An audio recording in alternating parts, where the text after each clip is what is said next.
My name is Will McQuiston. I live across the street from Scott Shumpert, and he asked me to come in and give my testimony for y'all. I just graduated from Prattville last year, so I'm not that disconnected from high school yet, but I figured it'd be an amazing opportunity to come in and give my testimony. So I was born to a household that professed to be Christians, but didn't really act like it if you looked at their actions. My mother and my father were what I like to call creasters. They only went to church on Christmas and Easter. And so that was really my only exposure to church growing up. So after my parents divorced when I was about 3 or 4 years old, of course I didn't really understand still that these people weren't real Christians whenever I looked at their marriage. And so I had a lot of bitterness inside of me because whenever I thought about Christians, all I could think about was divorced parents, or whenever my parents would hit each other, or whenever they would fight, or whenever they would take drugs, and all these things, all these negative things that you don't really associate with true Christianity. That's what I associated with Christianity because that's what I saw from my parents. See, after my parents divorced, my mom kind of got off of the drug addiction pretty well, but my dad got the short end of the stick. My dad developed several mental disorders such as schizophrenia and bipolar disorder, and if you know anybody with schizophrenia, you know that it's really, really hard to have a conversation with them or to talk to them, just because you don't really understand what's going on in their head. And if it's difficult for me as an 18-year-old to have a conversation or to understand somebody that has schizophrenia, imagine what it was like for a 4-year-old. So I had a really tough time whenever I was younger, and because of that, I was always very anti-Christian. I was very anti-God because in my eyes, whenever I thought about God, I thought about my parents. And so why would I want to be a Christian? Why would I want to follow this God if I was just going to become like my parents? Because I didn't want to put my spouse through that. I didn't want to put my friends through that. I didn't want to put my kids through that. So at that age, whenever I was younger, I really, really was very anti-God, and eventually I got to the point where I just flat out became an atheist. Whenever I was still around that age, from the time that my mom married my stepdad and about kindergarten, first grade to seventh grade, I really struggled with making friends. I had a lot of social anxiety from the divorce, and I was always very shy because of that. But then I also had a really bad speech impediment until about third grade, and so it was hard for me to talk to people because most people just couldn't understand me.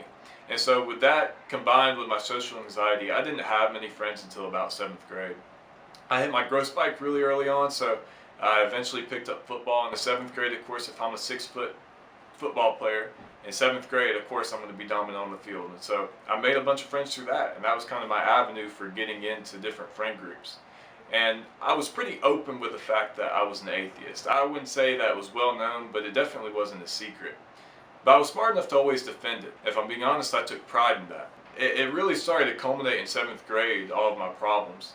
And that my dad's mental disorder started to get worse, where he would text me. He thought I was mind controlled, and he thought the government was controlling me, and all types of things. He would hear voices. And so eventually I just cut off all connections with my dad, and that caused even more bitterness in my life. And then I was just doing things that a seventh grader shouldn't be doing. I mean, I was running around with seniors in seventh grade. It was a tough time for me because I felt that hole in my heart that if you ever came to God truly, you understand what I'm saying. I felt that hole, and I just didn't understand what was supposed to fill it. And people would sometimes mention God to me, and I was still just turned off to the idea where if they mentioned it, I would still attack them. I would still go at them. In eighth grade, these problems really came to a head, and I started coming face to face with them.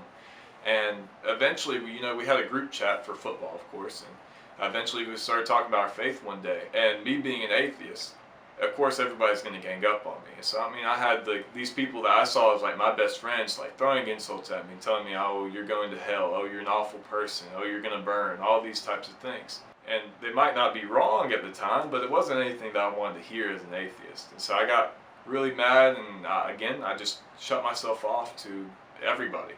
Afterwards, however, one of my friends that was in the group chat that didn't say anything, he reached out to me and said, hey, Will, I just want to let you know that's not what real Christianity is. That's not what real Christians look like. And so he invited me to come to this event at First Baptist called D-Now. And I said, yeah, and really, if I'm being honest, it was because, A, I like to study history, so I thought it'd be a cool chance to learn more about the Bible and biblical history. And I wanted to make more friends. I wanted to meet more people and be more social. And so I said yes. And then afterwards, that kind of became public knowledge. And one of my other buddies, Lyndon Luker, he said, well, hey, you're coming to D now, so you might as well come to church on Sunday. And so eventually I was coming to church at every opportunity that I had.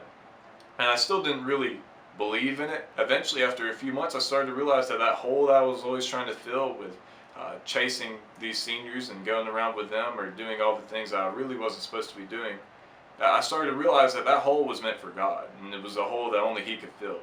And so in April of 2016, I gave my life to Christ, and I started to realize that even throughout all my struggles in life, God had always been there with me. It was just I wouldn't listen, I wouldn't let Him in.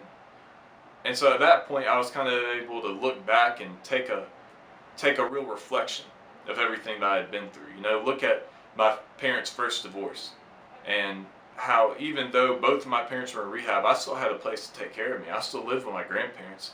I still had somewhere to go. And so all these issues I had, I realized that God was always there taking care of me. It was just a matter of me not letting Him in. And so in all these situations where there's always been uncertainty in my life, I realized that God has always been there with me, taking care of me. And so even though I've had to go through all these problems, I know that in the future He's still going to be there with me. And it doesn't matter what type of issues I face because of my parents' decisions or my own decisions or anything. I'm going to have to deal with the consequences, but even through that, God is going to be there and He's going to be holding my hand the whole way. So thank you for listening. That's my testimony.